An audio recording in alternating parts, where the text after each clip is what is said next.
todos. Eu estou com um pouquinho de pigarro, mas vamos lá, vai aquecer. Em primeiro lugar, eu queria saudar essa iniciativa.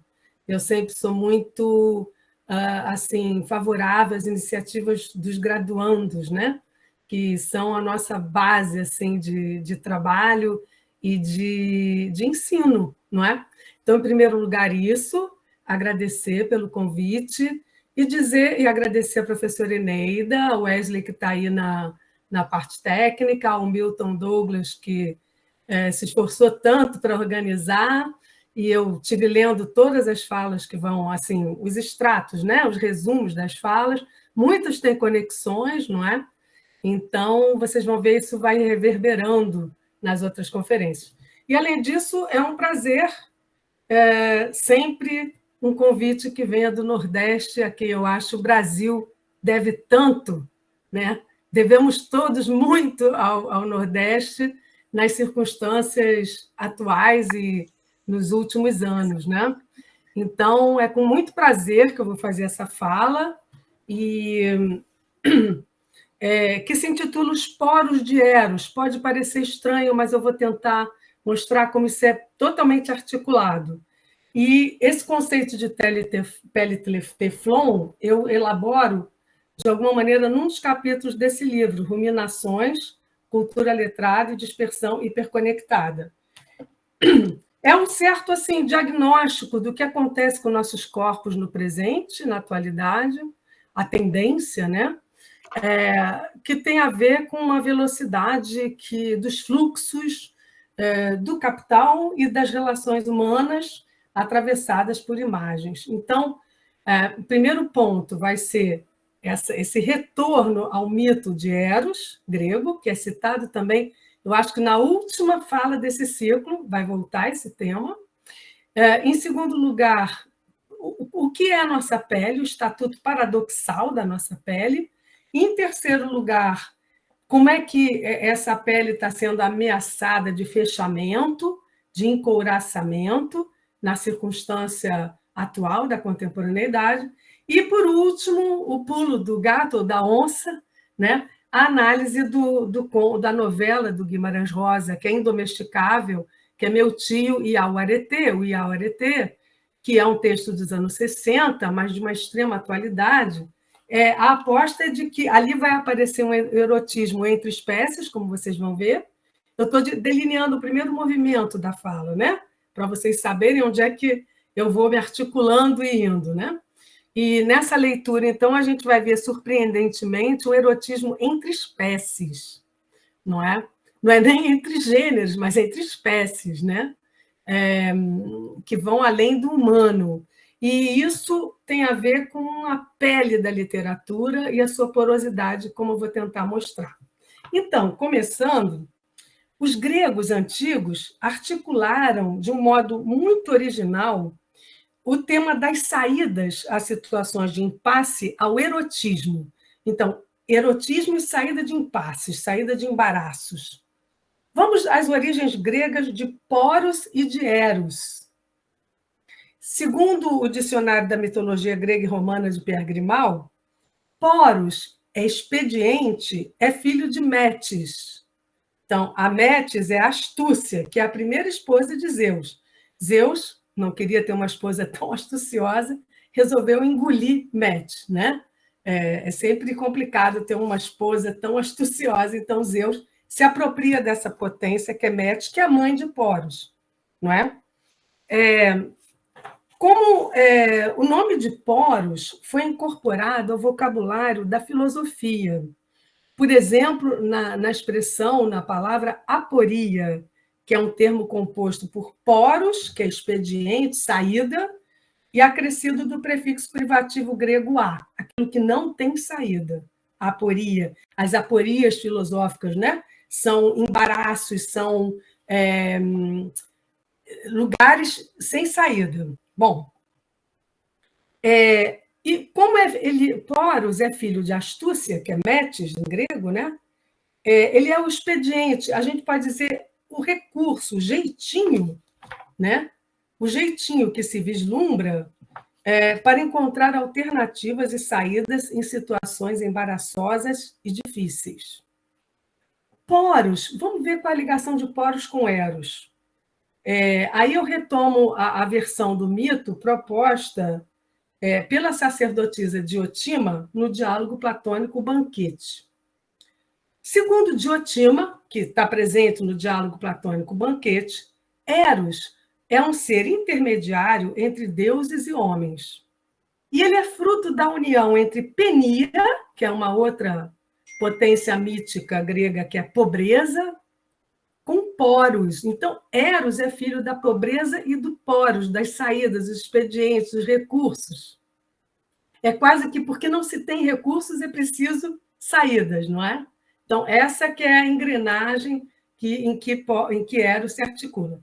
E tem uma história que é contada também no Banquete, pela Diotima. Penia, pobreza, não foi convidada para um banquete dos deuses em homenagem a Afrodite, deusa do amor e da beleza. Mas ela passa por fora dos jardins da casa onde se dava o banquete e ela vê Poros dormindo, saciado nos jardins, saciados como só os deuses gregos sabiam se saciar, com muita comida, muita bebida.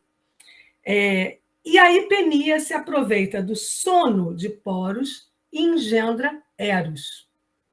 Então, segundo esse mito, Eros é fruto da união entre pobreza, indigência e expediente. Eu faço aqui uma ressalva, eu não leio pobreza como falta. Eu acho que alguma abordagem psicanalítica vai tender a abordar como falta, eu não faço essa leitura. Pobreza é como ausência de recursos, né? E aí Poros como as saídas. E aí engendra-se Eros. Há, portanto, um parentesco íntimo entre Poros e Eros, que a gente pode pensar de várias maneiras. Inicialmente, eu proponho desenvolver a relação entre a nossa pele, que é o nosso maior órgão, vocês sabiam, né? Nosso maior órgão é a nossa pele. Eu quero fazer uma relação entre a pele, que contém poros, que é porosa, e a circulação de Eros no corpo.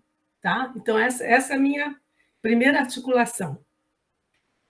Vejamos agora o estatuto paradoxal da pele, da nossa pele, que habitamos, que nós somos, né?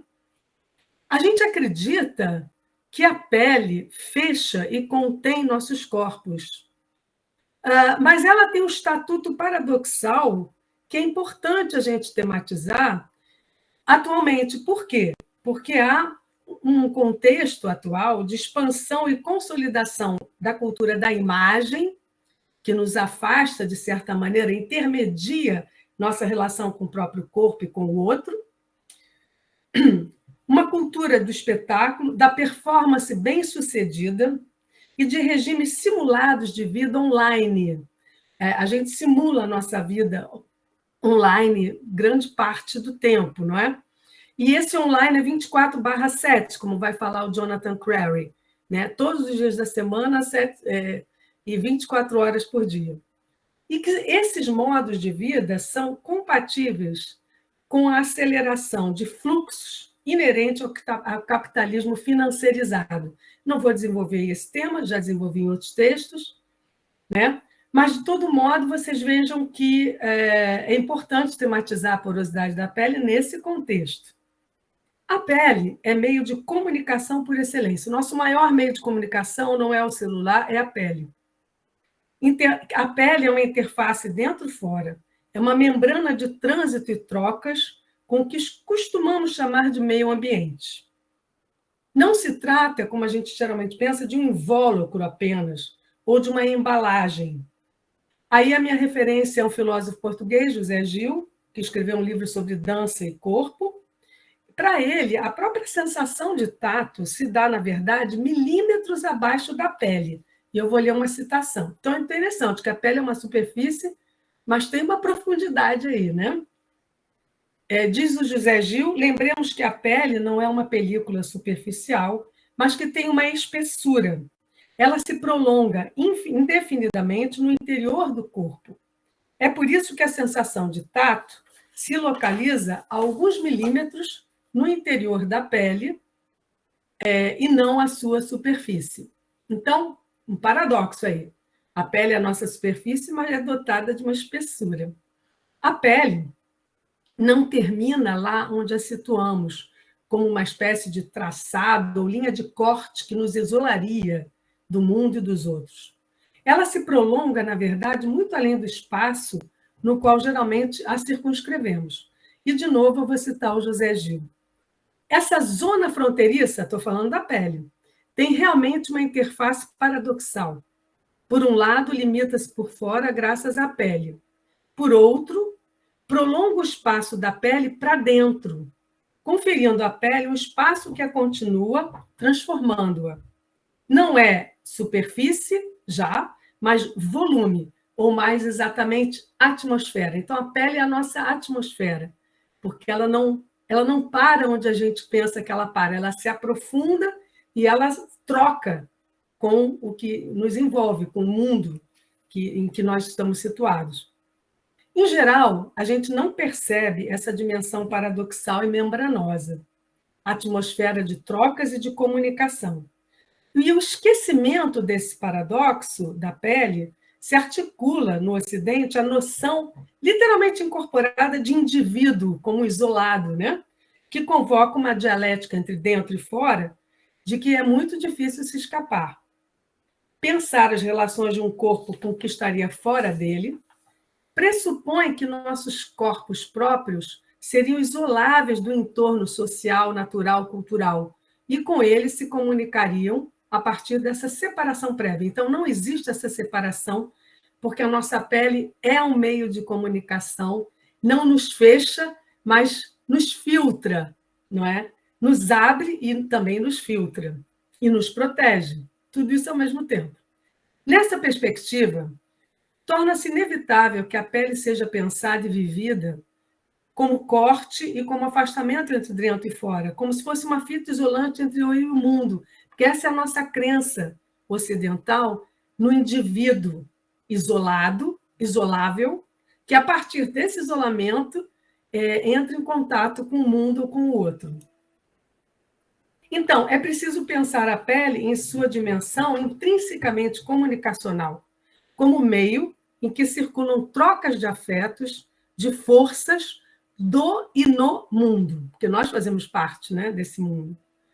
Então, juntando a mitologia grega com essas observações sobre nossa pele, as ameaças que ela sofre de se isolar, de se fechar, vemos que, sem poros, blinda-se Eros. Essa que é a ideia assim, central dessa primeira parte, né? Se a porosidade da nossa pele está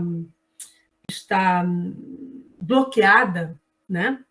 Há também uma blindagem do nosso corpo às circulações eróticas, à circulação de Eros.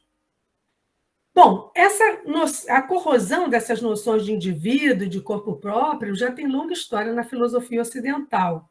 Essa ilusão de um eu isolável está presente, por exemplo, na obra de Friedrich Nietzsche, sobre o qual foi minha tese de doutorado, publicado como Nietzsche Bufão dos Deuses, aqui na França e no Brasil, e, na verdade, que tem pautado parte grande do meu trabalho como linha filosófica de base, né? O Nietzsche ele tem um tema muito interessante que é o da profundidade da pele, né?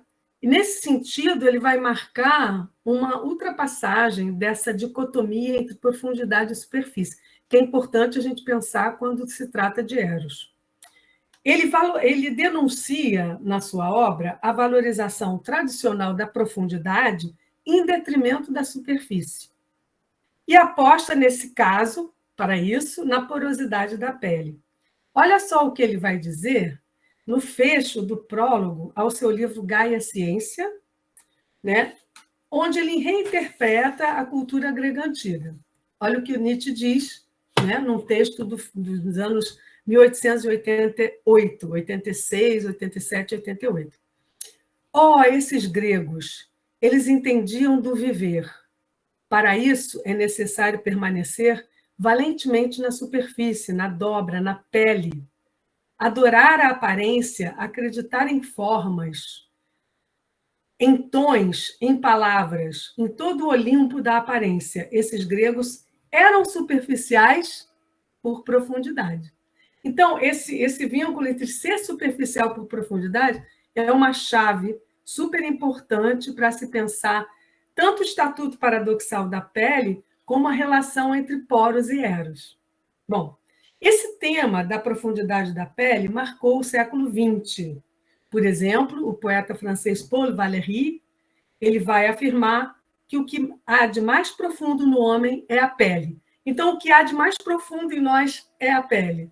Porque a pele tem essa dobra entre superfície e profundidade bastante borrada, né? Bastante articulada. Eu vou citar agora um livro que me é muito caro. É um livro do Michel Tournier, dos anos 80, onde ele relê a história de Robinson Crusoe, né? A velha história do Robinson Crusoe.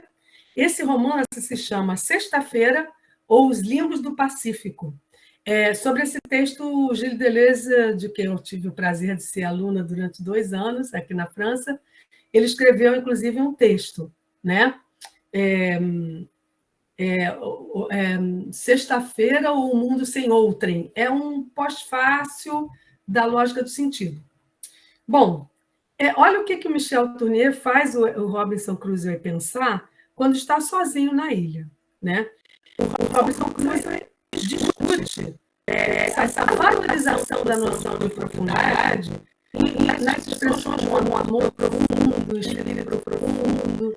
Geralmente, na tradição metafísica ocidental, valoriza a profundidade e se valoriza a superfície. Só que se você pensar que os gregos eram superficiais por profundidade, o Nietzsche está abalando esse solo metafísico profundamente, superficialmente também. Aí eu vou ler para vocês um trechinho que Robinson Crusoe de Michel Tournier reflete sobre essa expressão amor profundo, e aí vai aparecer a figura do Eros como circulação de afetos na superfície mais porosa. Então, lá vem essa ação. Estranha a prevenção essa que valoriza cegamente a profundidade à custa da superfície. E faz com que superficial signifique não de vasta dimensão, mas de pouca profundidade. Enquanto profundo significa, pelo contrário, de grande profundidade e não de fraca superfície. E, no entanto, um sentimento como o amor deve ser bem melhor, caso possa ser medido, pela importância de sua superfície do que pelo seu grau de profundidade. Porque eu meço meu amor por uma mulher, é o Robinson falando, pelo fato que amo igualmente as suas mãos, os seus olhos, a maneira como anda, a roupa que usa, os seus gestos familiares, aquele que a sua mão aflorou, as paisagens onde havia vindo ir, o mar onde se banhou. Tudo isso é bem superfície, parece-me. Enquanto o sentimento medíocre visa diretamente profundidade ao próprio sexo e deixa muito mais indiferente. Então, Robinson Crusoe sozinho na ilha, põe em questão as ideias de um amor profundo, mostrando que ele é mais do que tudo superfície de disseminação de afetos, de trocas, de intensidades. Então, ele é mais superfície porque ele se dissemina, né? Quando você está amando, hoje em dia namorado, né? Por sinal, cai bem nessa fala do Cielo.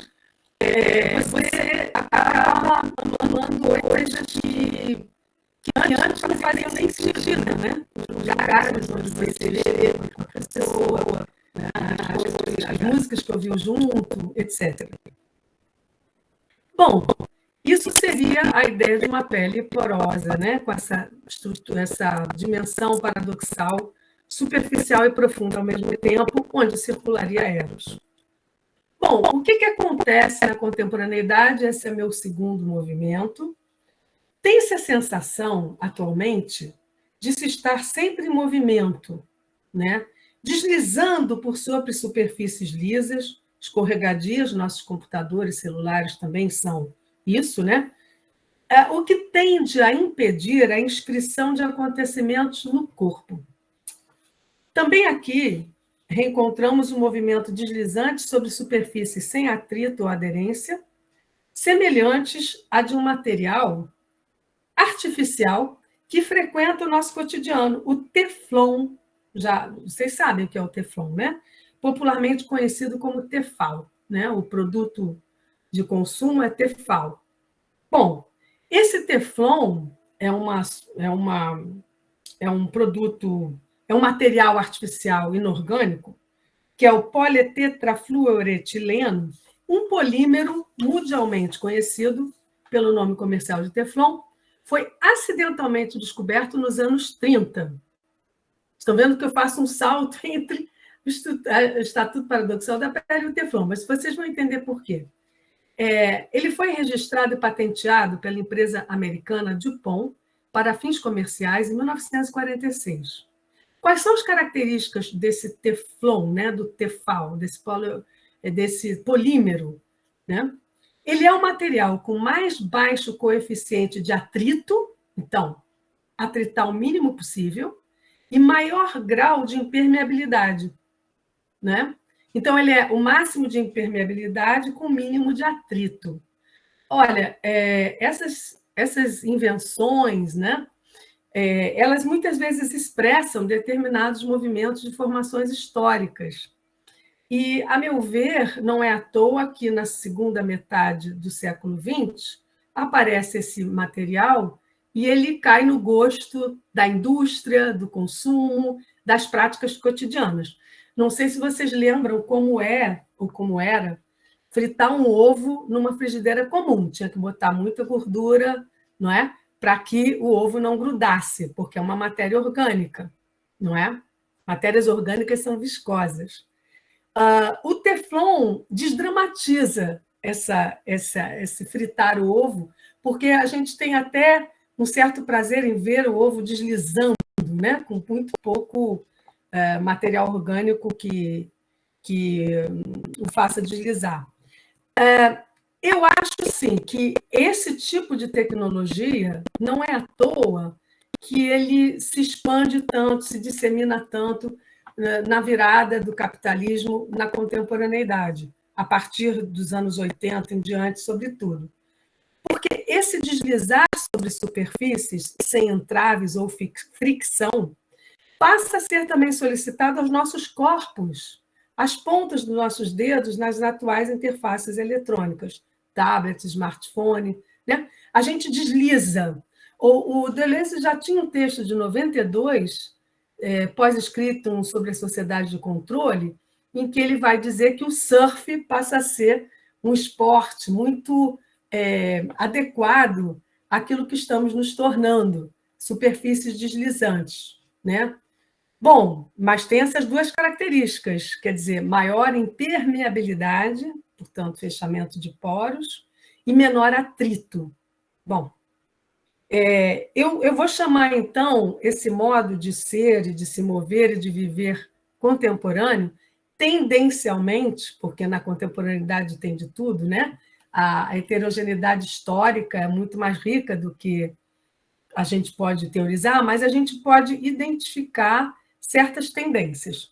Uma dessas tendências é o que eu vou chamar de um modo Teflon de se mover e de viver. Nesse modo Teflon, de conexões e desconexões imediatas e rápidas, os corpos vão deixando de se afetar mutuamente, o que dificulta, se não inviabiliza, a produção do sentimento de continuidade. Há muita sensação de fragmentação, de dispersão. Vocês devem viver isso na pele.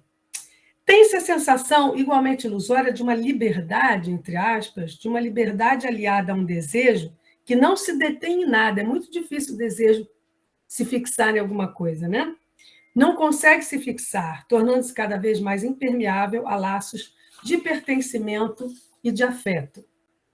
Bom, então, fechando esse segundo movimento daqui do meu percurso, eu diria que essa porosidade da pele, tão fundamental para a circulação de Eros, ela, no mundo contemporâneo, na vida contemporânea, no modo Teflon de deslizar sobre superfícies sem deixar se entranhar, sem deixar penetrar-se, né? sem conseguir fixar o desejo, fragmentando o desejo com laços pequenos e rápidos, não são nem laços, são conexões e desconexões, me parece que a tendência é o fechamento dos poros da pele.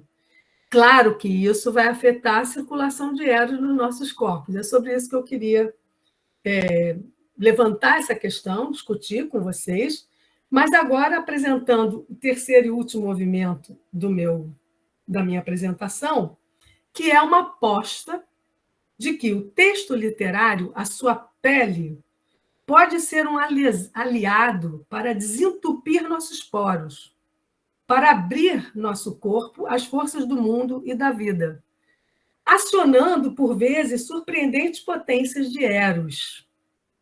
É o que veremos na novela que eu elegi aqui para discutir com vocês. É uma novela de João Guimarães Rosa, espero que vocês conheçam, se não conheçam, corram para ler, que se chama Meu Tio, o Iauaretê. Né? É um texto indomesticável, feroz da literatura brasileira. Eu também não pretendo domesticá-lo, longe de mim. Eu pretendo exatamente favorecer a percepção desse aspecto indomesticável e mostrar como essa pele da literatura porosa pode atuar sobre a nossa pele, abrindo o nosso corpo às potências infinitas e, digamos que, imparáveis de Eros. Né? E aí vocês vão ver que vai ser um Eros muito curioso, porque ele vai se dar entre espécies, entre o homem e a onça. Então, vamos ao texto de Guimarães Rosa. Claro que eu vou explicar um pouquinho para quem não leu, mas a minha ênfase vai ser nesse erotismo interespécies.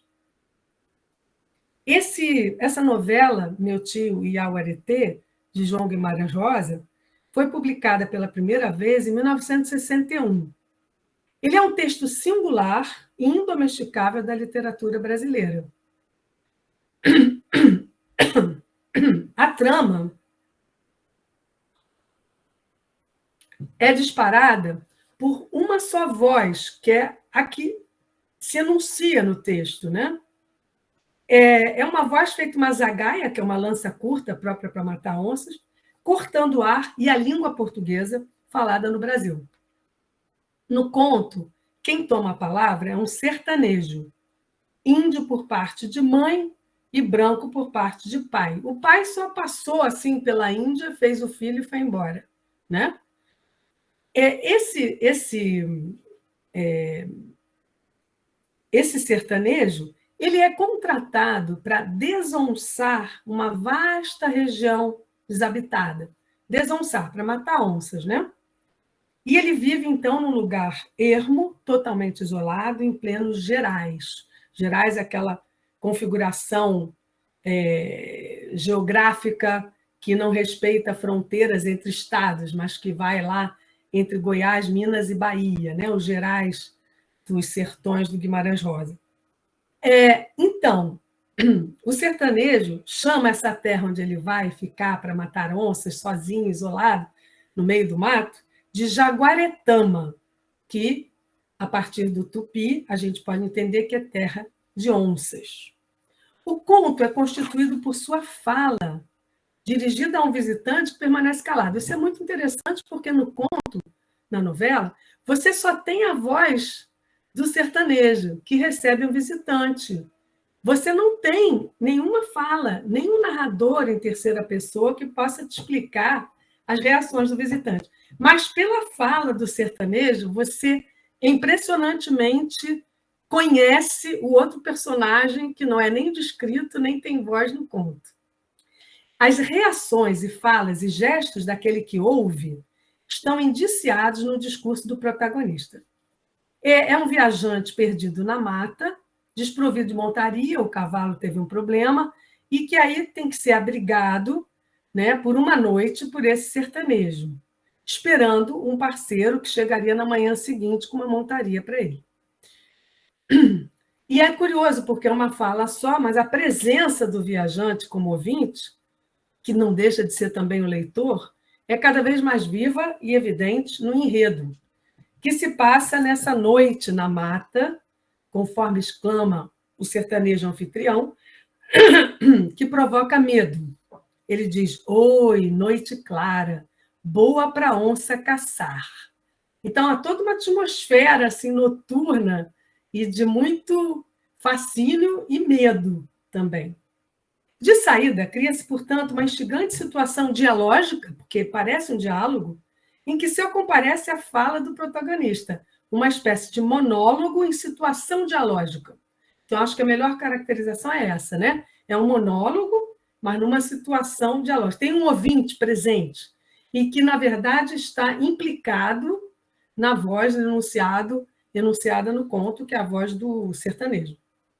O viajante é branco, como o pai do matador de onças, que a gente pode chamar também de onceiro, e está armado com um revólver. O clima do conto é tenso, ameaçador. Segundo um professor e pesquisador chamado João Adolfo Hansen, esse texto de Guimarães Rosa flerta com o gênero dramático. Sua teatralidade desenrola-se em um presente contínuo, na imediatez do acontecimento, que não cessa de surpreender o leitor. Como é uma fala, a gente vai vivendo no tempo da fala, ou seja, num presente que não cessa de nos ameaçar e surpreender, gerando suspense, quase terror crescente. Leiam esse conto, leiam essa novela, é surpreendente. Mesmo a releitura, você continua sentindo a mesma apreensão, o mesmo suspense. A fala do onceiro secreta uma atmosfera de caça, que é regada a cachaça. Então, o onceiro que vai falando, ele vai bebendo cachaça trazida pelo viajante a noite toda. E apenas ele bebe a cachaça. Então, um fica lúcido, ameaçado e com medo, mas portador de um revólver, o branco, e o filho de Índia com branco, o sertanejo, ele mesmo se diz bugre, né? Sem ser uma expressão que eu esteja usando, mas é usada no conto, porque é depreciativa, né, bugre? Mas ele é que vai se embriagando e se expondo. Então, por meio de uma construção narrativa bastante artimanhosa, Guimarães Rosa, autor branco, diplomata, silenciou o hóspede branco e armado, registrando ficcionalmente voz e palavra do que foi calado em nossa história, em nossa literatura. Então, você joga muito bem articulado Guimarães Rosa, né? Em vez de fazer uma crítica sociológica direta, ele coloca falando aquele que nunca teve voz e coloca calado, como ouvinte, mas armado, o branco. No final, quem empunha a arma é o visitante branco. Bom, voltemos ao onceiro. Ele é filho de Índia e tinha um pai branco que ele odiava e renegava. Pela mãe bugra, como ele chama, bugra índia, o onceiro nutre um afeto intenso. Eu estou fazendo toda essa passagem para vocês entenderem quando chegar a Eros aí. Ah, pois, minha mãe era índia, ela muito boa, Péua, minha mãe, gentil Tacunapéua, muito longe daqui. Mãe boa, bonita, me dava comida, me dava de comer, muito bom, muito montão. Vocês estão vendo que esse registro todo oral, assim, curioso, estranho, mas ao mesmo tempo legível, né? Compreensível. Bom, a mãe, no conto, se chama Mariara Maria, nome em que uma entidade sagrada amazônica, Iara ou Uiara, Senhora das Águas em Tupi, é envolvida e como que cercada e abraçada pelo nome católico reduplicado, Maria, Mariara Maria, né? E, ao mesmo tempo, se amalgamam aí essas forças amazônicas, não é? Mitológicas e católicas. Mariara Maria soa como uma melodiosa rima interna, por onde circula o afeto. Então, é muito importante na literatura essa produção do afeto ritmicamente e através dos enunciados que rimam, que se ressoam, respondem, não é? Bom, a linhagem matrilinear se inscreve desde o título do conto, Meu Tio, o Iauaretê. Como se sabe, em linhagens matrilineares, é o irmão da mãe que ocupa o lugar de referência, não é o pai, não é patriarcal. É o irmão da mãe, nessa linhagem matrilinear, que é a referência. o que, de saída, afasta duplamente o protagonista, o onceiro, do regime patriarcal branco, tanto pela recusa ao pai branco, quanto pela referência ameríndia ao irmão da mãe Tacunapewa. Então, a vinculação às indígenas, não ao bom selvagem russoniano endossado pelo romantismo brasileiro, né? Iracema e afins, Iracema, anagrama de América, né? Mas a ferocidade de um mal selvagem está no título do conto, porque ele nomeia o tio o Iauaretê. Na língua geral tupi, junção de ET, verdadeiro, com Iauara, que é onça. Onça é um brasileirismo para jaguar. Iauaretê, verdadeira onça, onça verdadeira. E, pois bem, o sertanejo, que é contratado para desonçar a região, ou seja, para matar todas as onças, e que termina por recusar essa tarefa, ele afirma diversas vezes que as onças são seus parentes, seu povo. Ele conta que, a partir de certo momento, deixa de caçar onças e chega até mesmo a levar outros personagens que passam por ali para alimentar as onças. Então, ele se torna aliado das onças, que são seu povo e seus parentes. Agora, o que é muito forte nessa novela é a linguagem, porque sem a linguagem essa história não se sustenta. Vejamos, o conto devora desde o título a língua portuguesa, desrecalcando matrizes ameríndias silenciadas e esmagadas na história do país e na língua oficial. No texto de Rosa, forças tupi caçam e acuam o português, o que não impede a compreensão do conto. E aí, João Adolfo Hansen, vou citar de novo, a partir de Haroldo de Campos, que escreveu belamente também sobre essa novela, conforme João Adolfo Hansen, a partir de Haroldo de Campos, na fala do onceiro, a língua portuguesa é, eu cito, mosqueada pelo tupi. O português é rasgado por uma espécie de semi-tupi, que não é sequer um tupi, né, estudado e fiel, vamos dizer assim. Acrescento, mosqueado, corpo do texto pintado, feito onça índio, e moqueado, servido assado em moquém. Moquém é um tipo de grelha em que se assam os alimentos, né? Mencionando Haroldo de Campos, Hansen equipara o conto de Guimarães Rosa a uma pele de onça, por isso a minha relação com a porosidade também, a uma pele de onça esticada na nossa literatura. Suas palavras manchas sarapintam a língua portuguesa. Né? Pintam. Bom, o onceiro conta que matou muitas onças. Ele, inclusive, tinha se besuntado com a banha das presas para perder o medo que tinha delas, que é todo um procedimento, né, mágico assim, de se aproximar da caça das onças para caçá-las, mas perdendo o medo. Agora, para caçar, ele também vai aguçando seus sentidos e vai adotando movimentos, ritmos corpóreos, visando a aprimorar a sua arte de caçador. Então, ele vai se tornando, entende? Se aproximando tanto como caçador do caçado, que ele acaba sendo parente de onça, por enquanto, como vocês vão ver. Como as onças, o caçador desenvolve, sobretudo, o sentido da audição.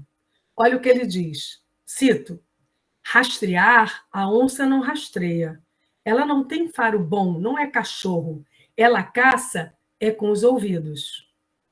Ora, o conto de Guimarães Rosa, apoiado na oralidade, não cessa de caçar os ouvidos dos leitores. Inclusive, é mais fácil vocês entenderem o texto lendo oralmente, porque ele é estranho, ele é aberrante, ele é feroz, indomesticável. Ainda nesse sentido, ele se esquiva da tradição letrada, deixando-se invadir pelo não letramento de bugres e de onças. Pois bem, ao imitar as onças, ao tentar se aproximar do mundo de onças, né, o onceiro cada vez mais se funde com o mundo onça e passa a repudiar seu trabalho de matador de onças, entrando em um devironça, Não sei se vocês entendem, o devir é um vir a ser, é um fluxo das formas de ser, não é identitário, mas um movimento, né? E esse movimento vai se dar no conto de uma maneira, digamos que intensa, fortíssima, inesquecível, né? O onceiro vai se onçando ao longo do texto. Eu estou inventando aqui o verbo onçar-se. Vai se onçando ao longo do texto, e o leitor, junto com o visitante, que está embutido na fala do onceiro, acompanha esse processo entre fascinado e aterrorizado. O movimento de ultrapassagem da marca identitária, expressa pelo verbo ser, né, o verbo que marca o modelo de identidade na metafísica ocidental, é o ser, né? Essa ultrapassagem é realizada na seguinte passagem do conto. Olhem só, presta atenção. São duas frases. Eu sou onça. Eu, travessão. Onça, exclamação. Então, olha, eu sou onça, tem o verbo ser. Depois, eu, travessão, onça, vamos ver o que se dá de uma forma para outra. Então, não se trata de um ser que muda e vira outro ser, de um homem que vira onça ou de uma onça que se domestica. Se dá alguma coisa entre as espécies, que é diferente. É o plano de afetos, de devires intensos, não nomeáveis. Em eu sou onça, ainda há um ponto de partida e um ponto de chegada, de uma forma ou outra de vivente. A interrupção provocada pela elisão do verbo eu, travessão, onça, exclamação, acentuada pelo recurso ao travessão e à exclamação, faz com que, no lugar de formas em transformação, forças indomesticáveis se expressem no texto e o atravessem. Essa é a aposta do Guimarães Rosa nesse texto, me parece. Quer dizer, a elisão do ser, da identidade, em favor de um devir, de um modo de transformar que não se concretiza ou se consolida numa forma ou noutra, mas fica entre. Né? Como vocês vão ver, eu pretendo mostrar isso. Não é fácil fazer isso em literatura, e João Guimarães Rosa fez, como várias outras coisas que ele fez. Né? Então, o que está em jogo é esse traço, que é o travessão, o que se instaura entre espécies e entre mundos, mundo humano, mundo animal, mundo do caçador, mundo do caçado, mundo do sertanejo, mundo das onças, que é uma pura diferença por onde trafegam afetos. Então, meu ponto aqui é que Eros está ligada à circulação de afetos na diferença, né? E aí eu parto também do Deleuze e Guattari, né, no texto Mil Platões, que é o seguinte: o afeto não é um sentimento pessoal, é a efetuação de uma potência de matilha, de bando, que suspende e faz vacilar o eu. Então, nesse eu sou onça, eu onça, veja, não é realismo mágico, não é a transformação do homem em onça, porque isso é mais fácil de ser domesticado, né? Mas é exatamente esse perturbador travessão que elide o ser em favor do devir, do vir a ser, né? Não formas congeladas, mas o movimento do próprio afeto intenso, sem cristalizar-se em formas fixadas, né? Agora, eu vou elencar aqui uma série de temas que Deleuze e Guattari trataram no Mil Platões, no capítulo sobre os devires, devir animal, devir mulher, devir imperceptível. Olhem só, eu vou enunciar esses blocos de expressões, mas vocês vão ver depois como, muito antes do Deleuze, né, nos anos 80, nos anos 60, o Guimarães Rosa já efetua isso que o Deleuze vai digamos que filosoficamente conceituar como devires, né? Ele já efetua isso na literatura. Formação de matilha, como o campo dos afetos. Não é humano, né? Matilha. Matilha é animais, né? Contágio de e por afetos. União ilícita. Fenômeno de fronteira, de margem. Aliança monstruosa. Casamento contranatural. Amores abomináveis. nas franjas entre reinos e espécies. São pedaços que eu fui tirando, extraindo do Mil Platões, do capítulo sobre devires. E aí, claro, Guimarães Rosa, quando diz, faz o sertanejo dizer eu sou onça, eu, travessão, onça, exclamação, já efetua esse movimento na linguagem, né? O travessão no lugar do ser. Travessão, travessia. Outra dimensão de Eros. Como se pode notar, a referência aos termos presentes no capítulo de Mil Platões dedicado aos devires, em especial ao devir animal, parece ter sido coescrito por Guimarães Rosa. E aí eu vou mostrar para vocês uma cena em que se inicia a aliança erótica entre espécies, no espaço de um travessão que atravessa e ata eu, sertanejo e onça. Aí eu vou ler um trechinho um pouquinho mais longo.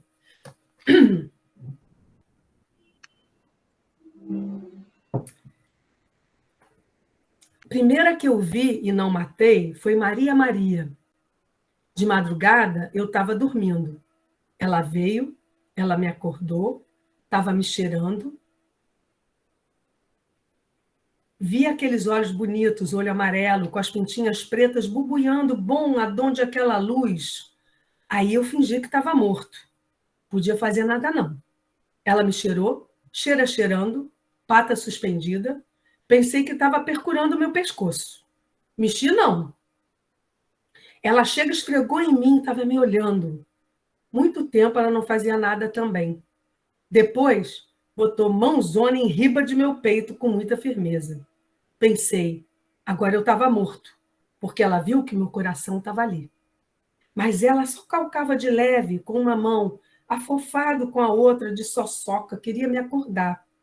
Eu fiquei sabendo, onça que era onça, que ela gostava de mim. Abri os olhos, encarei. Falei baixinho, Maria Maria, carece de caçar juízo, Maria Maria. E ela falava comigo, jaguanhenhen, jaguanhen. Fim de citação. Belíssima, né?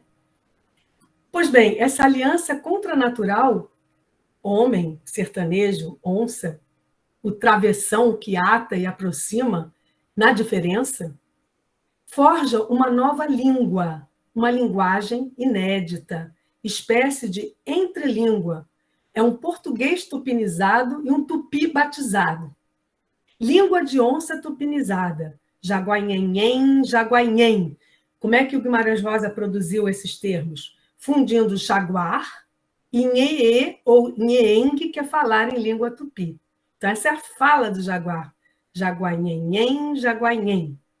Ecoando ainda o diminutivo carinhoso do português, né? Esse nhen, esse nasal, que é muito afetivo no português, expressando sonoridades, ao mesmo tempo, de um ronronar afetivo. Repara o que ele faz? Português, tupi, onça, linguagem humana, né? Um ronronar, jaguanhen, jaguanhenhen. O afeto felino também vincula Maria Maria à figura da mãe, que era, eu disse para vocês, Mariara Maria, e ele vai chamar a onça de Maria Maria. Conforme conta o ex-matador de onças, antes de conhecer Maria Maria, ele costumava imitar o ronronar dos filhotes para poder atrair as onças e caçá-las. É um estratagema, ele imitava, né? Mas o que era embuste e ardil vai transformando o sobrinho do Iauaretê, que entra num irreversível processo de outramento, a gente deve esse termo a Fernando Pessoa, ressaltado por José Gil também, outramento, né? Bernardo Soares fala em outrar-se, que a gente só nós em português temos esse verbo maravilhoso, né? Outrar-se. Mas eu diria que aí não é nem um processo de outramento, mas antes de onçamento. Aliás, o Viveiro de Castro, antropólogo, né? Sobre esse conto, ele vai brincando com Derrida, que escreveu différence com A e com E em francês, ele vai falar de diferença, que é muito bom, né? A diferença. Bom, a mãe do onceiro é por ele identificada as onças mães, algumas delas pelo menos. E eu vou ler um trecho para vocês verem a relação entre Mariara Maria, a figura da mãe, e Maria Maria, a onça namorada, né? Mãe minha bugra boa, boa para mim, mesmo que onça com os filhotes dela, jaguaraim. Mas você já viu onça com as oncinhas? Viu, não? Mãe lambe, lambe, fala com ele, jaguanhenhen, alisa, toma conta. Mãe onça morre por conta deles, deixa ninguém chegar perto, não. Só a sua surana, que é pichote, inexperiente, né? Foge, larga os filhotes para quem quiser, é um tipo de onça. Desse modo, muitas aproximações, além do próprio nome, se estabelecem entre a onça Maria Maria e Mariara Maria, a mãe bugre e boa. Essa ligação se articula tanto aos parentes em linhagem matrilinear, o tio, irmão da mãe, que encabeça o texto, quanto ao afastamento em relação ao mundo dos brancos. Não caberia, entretanto, introduzir Édipo nessa relação apartada do modelo da família patriarcal, porque o Édipo tem a ver, né, com a estruturação patriarcal da família, como Freud bem mostrou. E aqui, nesse caso, é uma linhagem matrilinear. Então, essa relação pode ser pensada mais próxima do povo das onças, de alguma delas, pelo menos. Dessas mães, né, onças, que cuidam. Eis como um onceiro apaixonado descreve Maria Maria, compondo o que Deleuze e Guattari chamaram de um bloco de sensações, né? Eles chamam isso de um bloco de sensações num outro livro, que é o que é a filosofia.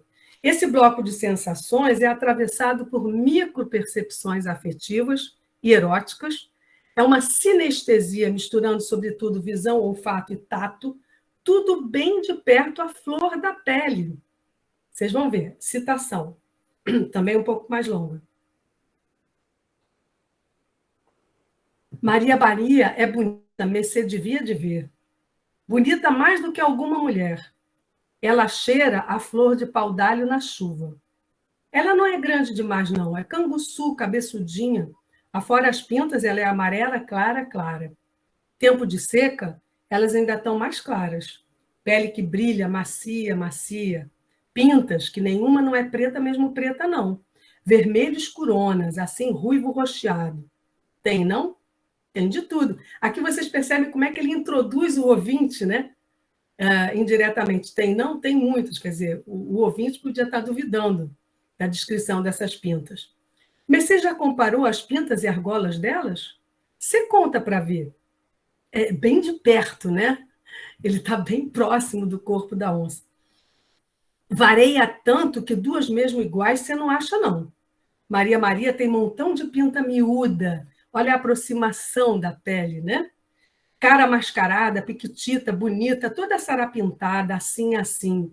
Uma pintinha em cada canto da boca, outra atrás das orelhinhas, olha a intimidade, né? Dentro das orelhas, é branquinho, algodão espuxado. Barriga também, olha a aproximação do corpo, né? Barriga e por debaixo do pescoço, e nu por de dentro das pernas. Eu posso fazer festa, tempão, ela apreceia.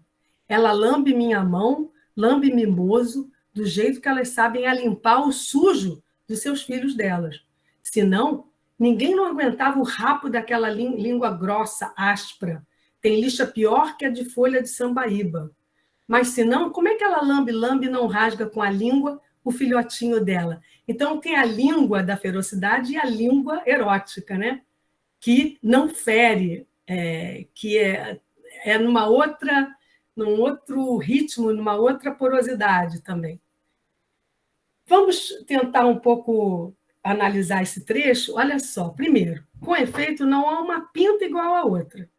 O corpo pintado da onça, vista muito de perto, recebe uma palheta de pura variação entre tonalidades, brilho, maciez, dependendo da estação do ano e da luz do dia, tal a proximidade entre o onceiro e essa namorada onça. Tato, visão, potência áptica do olhar, tons que escapam à nomeação, que excedem o esquadrinhamento seccionante recoberto pelas palavras, matizes, como, por exemplo, ruivo rocheado.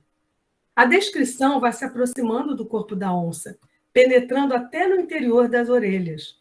Proximidade erótica, carícias e lambidas. A mesma língua capaz de rasgar um corpo serve para limpar filhotes e acariciar o amante. Língua que raspa, que pode tanto fender quanto acarinhar.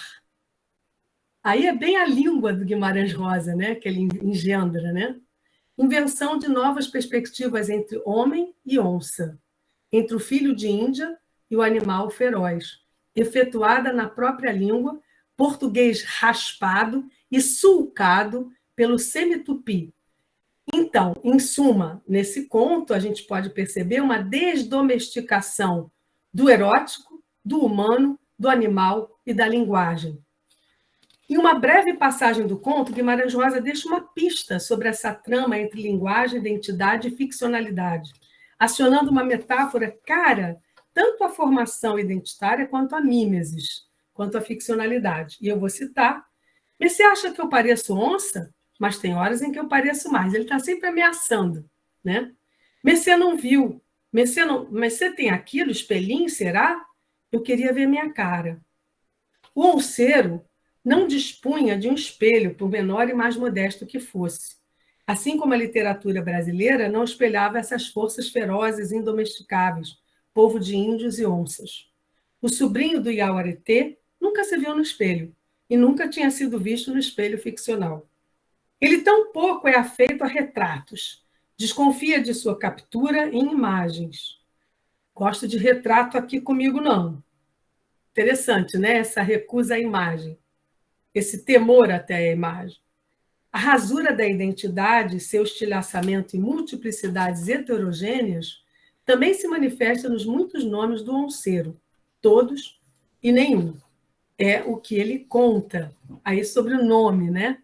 "Ah, eu tenho todo o nome. Nome meu, minha mãe pôs. Pacuriquirepa. Preó, Beró também. Pai meu me levou para um missionário. Batizou, batizou. Nome de Tunico. Bonito, será? Antônio de Eiesus. Depois me chamava de Macuncoso. Nome era de um sítio. Agora tenho nome nenhum. Não careço. Nhon Guedes me chamava de Tonho Trigueiro. Agora tenho nome mais não." Os vários nomes de origens e línguas diversas são todos deixados para trás à medida que o personagem encontra seu povo, seus parentes. Esse contágio, esse afeto, dá a ver outros regimes de pensamento. Isso que é interessante também, que a partir dessa aliança erótica entre o onceiro e a onça, Maria, e a partir dessa perspectiva que se desumaniza, não é? Que deixa para trás os nomes, deixa para trás o vocabulário, a linguagem humana compartilhada, cristalizada e fixada, ele aí começa a perceber, no seu silêncio de onceiro, de observação, ele começa a perceber outros regimes de pensamento possíveis. Isso é muito interessante filosoficamente também. Eu vou dar um exemplo. Ele passa a perceber o modo anta de pensar e de saber. Olha que bonito, eu vou ler o trecho. "Muita anta por aqui. Dia quente, anta fica pensando tudo, sabendo tudo dentro d'água." Então, é um modo de pensar, né? Saber tudo dentro d'água, modo anta. Ou então o pensamento onça, que aí é muito forte também. Vou ler o trecho. "Mas você sabe o que é que a onça pensa? Sabe não? Então você aprende. Onça pensa só uma coisa, é que está tudo bonito, bom, sem esbarrar. Pensa só isso o tempo todo, comprido, sempre a mesma coisa só, e vai pensando assim, enquanto que está andando, está comendo, está dormindo, está fazendo o que fizer." Então, é um ritmo da onça, né? Bom, bonito, bom. E é interessante, porque na Grécia Antiga, o termo para bom e bonito também é intercambiável. Bonito em grego antigo é kalos, e o que seria o bom é agathos. Só que eles criam uma expressão que é kalos, que é agathos, porque o bom é belo e o belo é bom. Então, é como se essa onça do Guimarães Rosa retomasse alguma coisa que já existiu na cultura ocidental, né? Mas que foi recalcada, que é essa relação entre bom e bonito. E bonito não é o belo, é o bonito, é o brasileirismo, né? Para a beleza. Então, inevitável associar o bom bonito ao calós cagatós grego, no qual beleza e bondade se fundem, são indiscerníveis, intercambiáveis. Mas aqui chama atenção, sobretudo, o ritmo macio, elegante, pausado, bonito.